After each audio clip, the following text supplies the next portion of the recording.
Coucou les amis, je vous retrouve avec le thème astral du Liban. J'avais déjà analysé ce thème il y a quelques semaines, juste après une attaque. Je sais plus c'était quand exactement, mais il me semble que c'était il y a quelques semaines. Et là, il y a eu effectivement l'attaque par les beepers.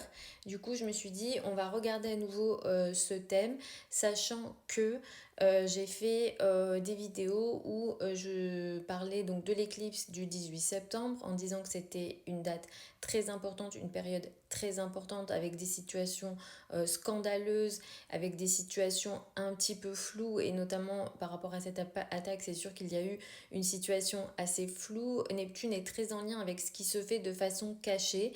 Donc voilà, ils ont mis des explosifs dans des beepers ou d'autres choses et effectivement ça a créé des explosions et ça c'est des choses c'est très neptunien en fait comme façon de faire. J'avais fait d'autres vidéos aussi pour parler de l'éclipse du 2 octobre.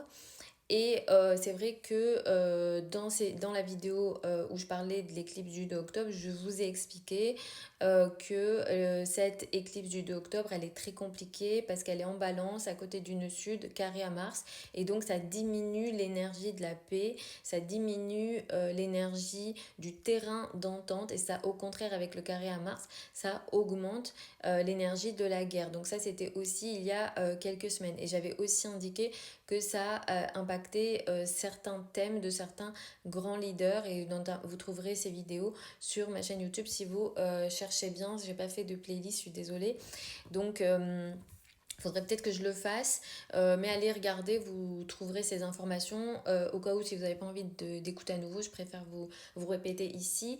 Alors effectivement, par rapport au Liban, on a un ascendant qui est vierge et Saturne est actuellement ici en 7.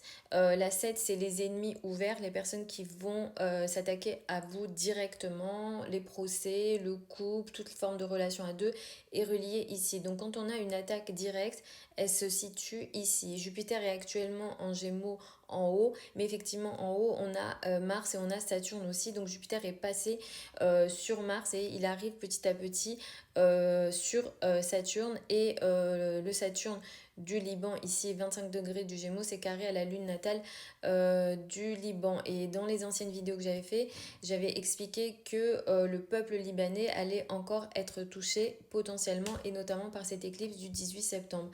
L'éclipse du 18 septembre, elle a eu lieu à 25 degrés du signe du poisson. Donc 25 degrés, c'est ici, du poisson. Et donc, si vous regardez en face, la lune natale du Liban, qui symbolise le peuple, hein, la lune symbolise le peuple en astrologie mondiale, la lune natale est à 20 degrés. Donc ça s'oppose ici et donc ça crée une énergie compliquée qui attaque le peuple et qui touche le peuple directement. Et si vous regardez bien, le Saturne natal est à 25 degrés. Saturne est très relié avec la mort, les difficultés, les maladies, les blocages, les choses aussi qu'on considère karmiques, les choses très très lourdes. Donc effectivement, cette éclipse, elle s'est non seulement opposée à la lune natale du Liban, mais en plus, il y a eu un carré au Saturne natal du Liban. La prochaine éclipse qui a lieu à 10 degrés du signe de la balance va se situer sur la Vénus natale du Liban. Là, la Vénus, elle est bien placée, elle est en 2, elle est en domicile, mais Mars va se situer en 11, il y aura un carré avec la 11. Donc peut-être que l'éclipse du 2 octobre pourra aider un peu. Il y a une énergie de douceur ici. Après, il faudra faire attention à la 11 parce que Mars est là-bas et sera en carré. Euh, la 11, elle est pays ami. J'ai l'impression qu'il y a une action un peu dure, un peu enfin pas qu'un peu d'ailleurs, conflictuelle de la part des pays amis. Est-ce qu'il y a certains pays que le Liban considère comme amis qui ne vont pas aider le Liban ou qui vont même avoir des actions contre le Liban, pardon. Donc là, j'ai l'impression un petit peu de voir ce type d'énergie, même si la Vénus, encore une fois, elle est bien placée, elle est en balance. C'est bien qu'une éclipse ou qu'un événement dans le ciel touche une Vénus natale qui est plutôt bien placée. Donc voilà. Après, faudrait peut-être que je regarde à nouveau, que je vous fasse à nouveau des vidéos par rapport à Israël et d'autres pays si ça vous intéresse. Mais de mémoire, j'avais déjà fait et il me semblait que c'était un petit peu compliqué et qu'au contraire, au niveau plus général et mondial, l'éclipse du 2 octobre, pour moi, c'est l'opposé de la paix et c'est une perte de diplomatie, une perte oui, de diplomatie, de terrain d'entente, puisque le nœud sud crée une situation de perte et que cette éclipse, elle a lieu dans la balance. La balance, en général, va chercher l'énergie de la diplomatie, elle va chercher la paix, et le nœud sud ici diminue ça. Au contraire, c'est l'inverse de ce qui se passe. Un Mars en cancer est en chute. J'ai déjà parlé de ça plusieurs fois. J'ai même fait une vidéo juste pour ce transit de Mars en cancer.